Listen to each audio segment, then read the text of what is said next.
It all began when a resident of Lake Matthews, California, began to notice an awful stench emanating from a nearby home.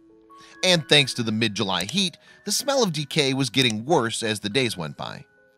Clearly worried about what the source of the stench could be, the responsible neighbor reported the smell to authorities, who quickly came to investigate. Although they'd been warned about the ominous odor, perhaps nothing could have prepared animal welfare officers for what they were about to find. In fact, Riverside Control Animal Services Senior Public Information Specialist John Welsh said what they discovered was like something out of a horror movie. "We're talking a scene from Silence of the Lambs. It was the smell of death," he told NBC Los Angeles. What faced the officers were almost 40 starving, painfully thin pit bulls living in total squalor. 11 of the emaciated dogs had sadly already died, thought to have succumbed to neglect and malnutrition. Another was so ill that it died soon after its rescue. Officers believe the property's owner was a former pit bull breeder. Indeed, the home was filled with makeshift dog kennels, while bedrooms were filled with piles of dried animal waste, puddles of urine and garbage, a press release from Riverside County Animal Services stated.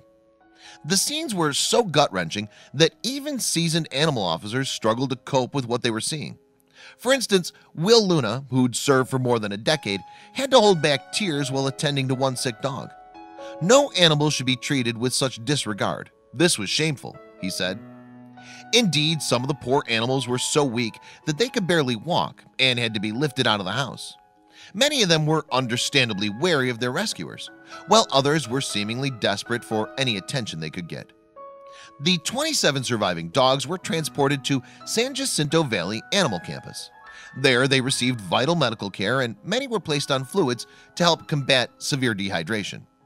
The dogs were then taken into protective custody before loving homes could be found for them.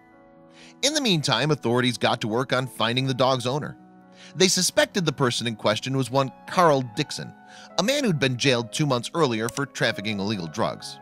It's thought then that the 48-year-old left the dogs with no one to look after them.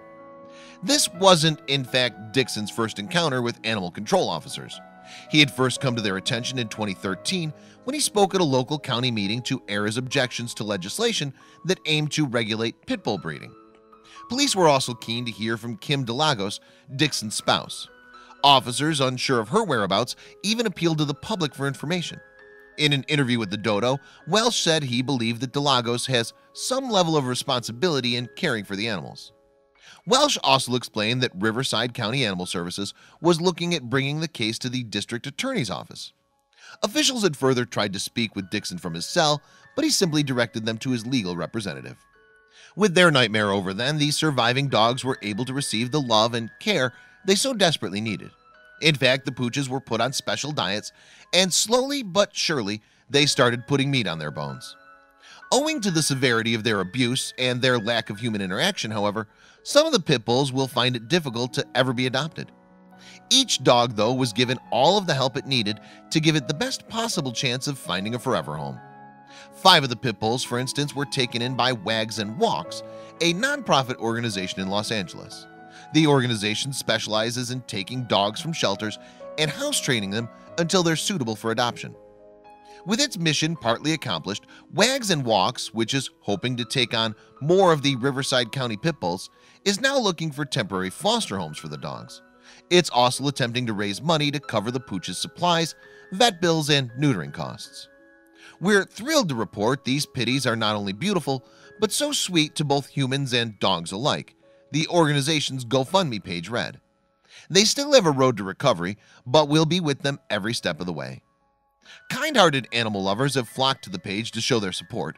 In fact, within a matter of days, the campaign had received so much attention that Wags and Walks was able to take in 5 more dogs. Until they can be placed in their permanent homes, however, it's important that these adorable pups become accustomed to humans. But thanks to the attention they've received at Riverside County Animal Services and Wags and Walks, many are now happy, healthy, and ready to be loved.